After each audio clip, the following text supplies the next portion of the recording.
the fans don't like it. I don't like it.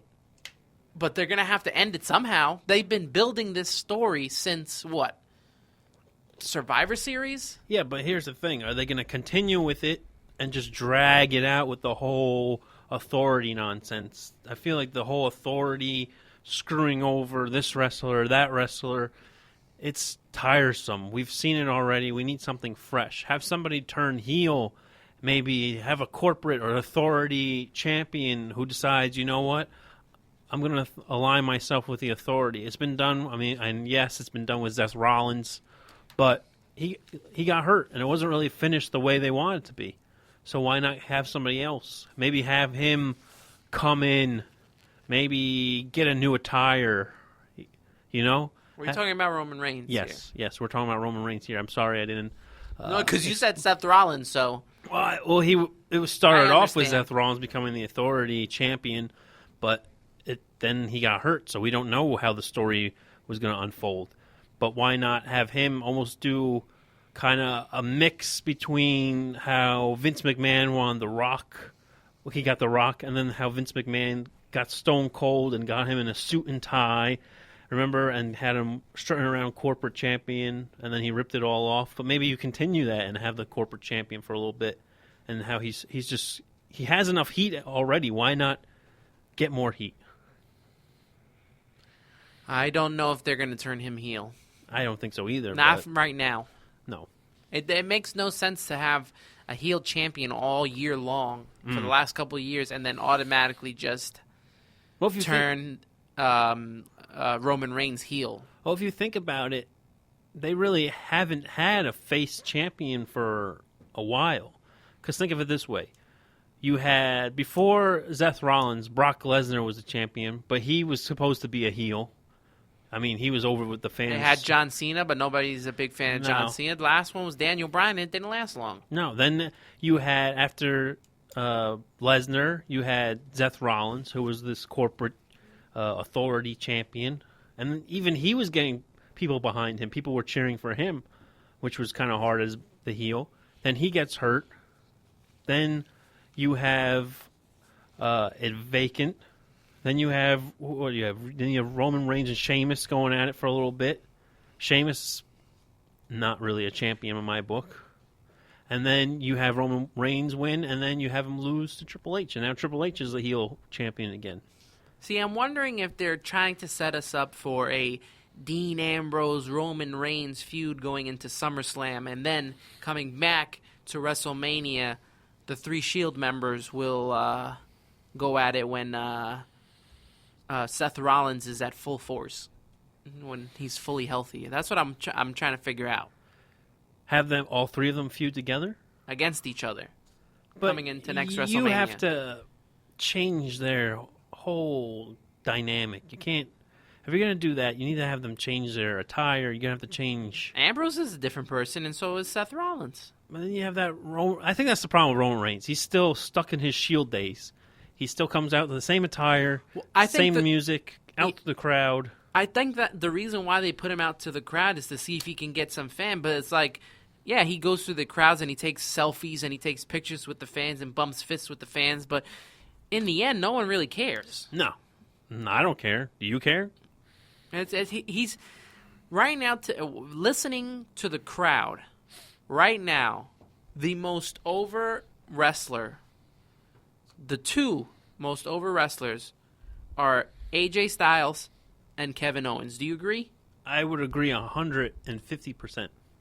And sooner or later, they're going to have to do big things with Kevin Owens.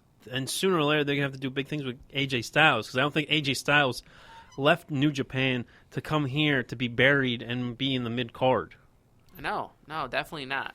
So, well, speaking of AJ Styles, do you want to talk about him quickly, or should we talk about Kevin Owens? We brought up two guys right now. Which one would you like to talk about first? Well, we could talk about AJ Styles because they had possibly the best match of the night, which was a night of botchamania. Even they could not, in some moves, could not get on the same page. No. But Y2J and AJ Styles brought the house down, and the fans were all over it.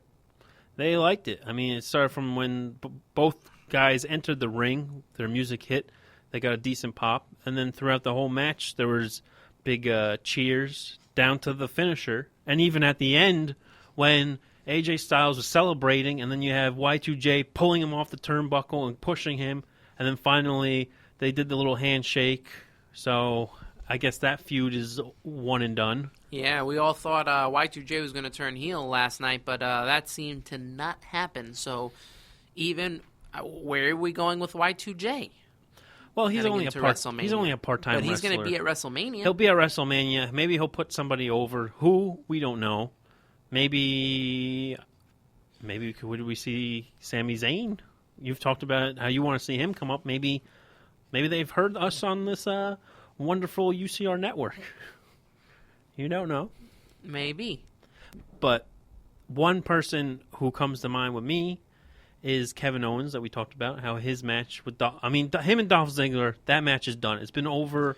It ran its course. And the thing is, they put on a good match, but we're at the point where who really cares because they've done it so many times. And I don't know if you noticed, Dolph Ziggler came out, and usually he gets big pops, and that was his hometown. To me, it wasn't as big as it usually is when he comes out from behind the curtain. That's my opinion. That's how I felt. So it fell flat for you. It felt a little flat when he came out. It's the Cleveland crowd. You know, But he's originally from Cleveland. Only three crowds to me really put on a serious show, a rowdy show, and that's in New York, it's in Chicago, and it's in Philadelphia. Yep, I would agree with you. Besides that, I mean, it could go either way. And the night after WrestleMania, wherever they are, because you get people from around the world who come to see WrestleMania, and then they go to Raw, and then you get the big Raw right afterwards. Mm-hmm. But besides that, I mean, it's really hard to get crowds going, especially with the night that they were having. Yeah. I mean, that was a rough night. I mean, how does Kalisto and Alberto Del Rio, you didn't get to see that match. I don't even think it's on the network. But they put on one good match, and Del Rio completely tortured Kalisto. Kalisto took an absolute beating last night. He came out victorious. It'll be interesting to see where they go with him from here because Sin Cara's back. So are they going to go tag team again? Is Kalisto? Could we see Kalisto and him break up? Where do we go with that?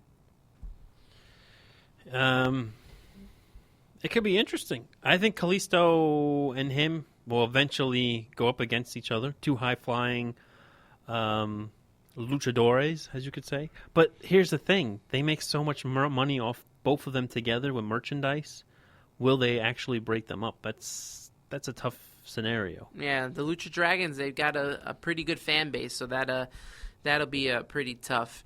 And then we enter the show, and we get a pretty good Divas tag team match with Becky Lynch and Sasha Banks against Team Bad, the rest of Team Bad, Naomi and Tamina. That was an okay match. That surprised me because I really thought we were going to see Becky Lynch and Sasha go at it. I thought they were going to lose and then they would break down from there, but I guess we'll see that they're saving the best for, I guess, Raw and SmackDown and the later episodes heading into Raw. I mean, maybe it'll be Charlotte who starts the whole argument with all of them. Could be, or could we see possibly a triple threat match or a fatal four-way at WrestleMania? You don't know. I mean, they like to just cram all these divas in together, not really give them the time and effort that they need. So, could there be a triple threat or fatal four-way? That could be a possibility.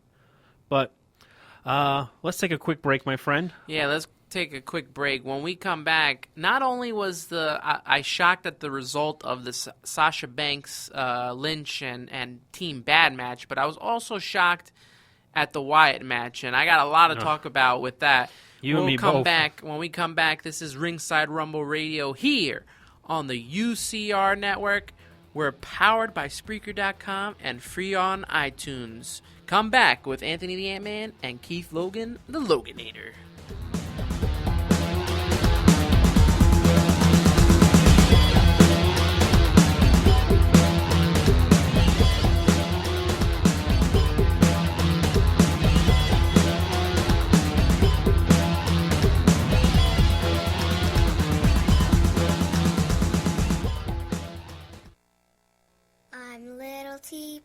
short and stout. Here is my handle and here is my spout. No, Dad, like this. When I get all steamed up, then I shout, tip me over and pour me out. This is WWE superstar Roman Reigns. The smallest moments can have the biggest impact on a child's life. Take time to be a dad today. Visit fatherhood.gov. Brought to you by the U.S. Department of Health and Human Services and the Ad Council. Unified Championship Radio.